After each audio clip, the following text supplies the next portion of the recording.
Hello, everyone. Welcome to the Newsbrowse News broadcast. According to a report by Sounds, Bloomberg recently revealed that Taiwan is considering implementing stricter export controls on artificial intelligence (AI) chips shipped to China. This move aims to align Taiwan's policies more closely with those of the United States. While the U.S. has prohibited the export of advanced AI hardware to China without a license since 2022, Taiwan currently lacks direct criminal laws to prosecute unauthorized chip smuggling to Chinese buyers, relying instead on prosecuting related offenses like document forgery. Under the proposed measures, Taiwan may expand its restrictions to target all Chinese customers rather than just blacklisted entities like Huawei. This shift would allow Taiwanese authorities to prosecute AI chip smuggling to China as a criminal offense for the first time. Officials in Taipei are reportedly in ongoing discussions regarding the extent of these new regulations, which seek to balance national tech security under pressure from Washington while managing delicate cross-strait trade relationships and minimizing the impact on Taiwan's critical semiconductor and server assembly sectors.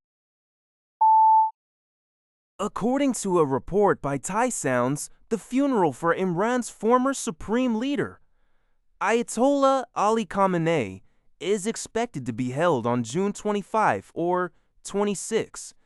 Khamenei was killed at the age of 86 on February 28 during a joint military strike by the United States and Israel on the opening day of the war. Although Islamic tradition dictates that burials should take place within 24 to 72 hours of death, the Iranian government postponed the funeral indefinitely due to severe safety concerns arising from the outbreak of war.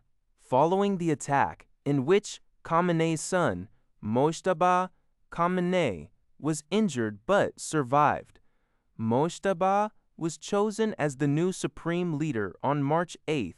Organizers have now revealed that the multi-city funeral services will proceed after the 10th day of the first month of the Islamic calendar. The ceremonies are scheduled to take place in the capital city of Tehran, the holy city of Khamenei's hometown in northeastern Iran, where he will finally be laid to rest.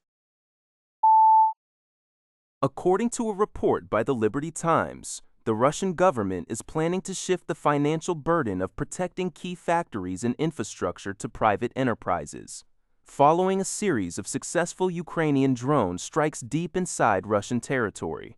Bloomberg reports that, under this new arrangement, Russia's Ministry of Defense will permit private companies to purchase large-caliber air defense systems, radar equipment, and electronic warfare tools. However, the military will maintain strict control over these weapons, which will be operated by military reserve units.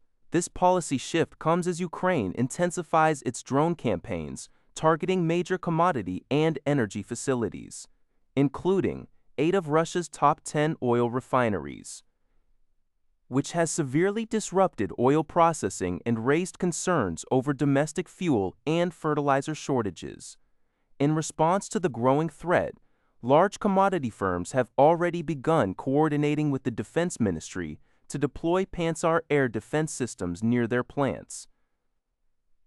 While air defense was previously a state-restricted domain, Russian business groups have expressed a willingness to fund these defense systems to protect their commercial interests.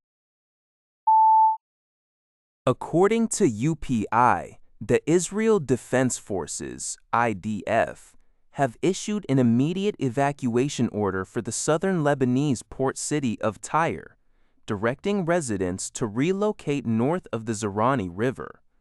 This order specifically includes Christian neighborhoods and several refugee camps for the first time.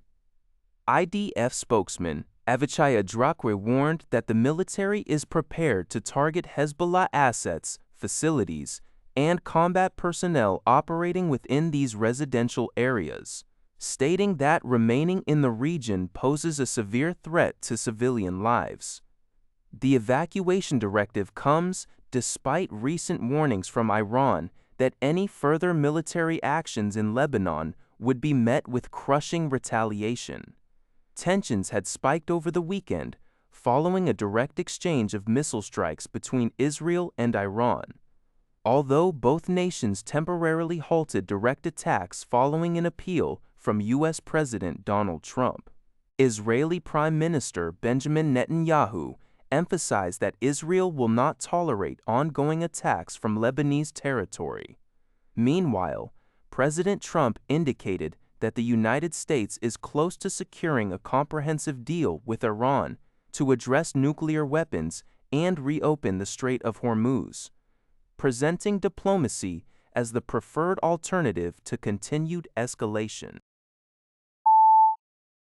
According to NBC News, the newly elected Prime Minister of the Solomon Islands, Matthew Wale, announced on Wednesday that his government will review the secretive 2022 security pact signed with China under former leader Manasseh Sogavare. The agreement had previously triggered significant concerns in the United States and Australia over fears it could allow the Chinese Navy to establish a base in the South Pacific. Wale, who took office on May 15th, revealed that he only recently obtained a copy of the treaty after removing certain individuals from key positions. He noted that a non-disclosure clause prevents immediate public release of the document, but emphasized that it will be reviewed alongside other national security agreements. Wale made the remarks during his first official overseas visit to Canberra, where he met with Australian Prime Minister Anthony Albanese. The two leaders agreed to reset their bilateral relations and begin negotiations on a comprehensive strategic treaty covering economic and security cooperation. Albanese reiterated Australia's ambition to remain the primary security partner of choice for the Pacific region, a direction that Wale stated his country hopes to follow. That's all for this video. Thank you for watching. See you in the next video.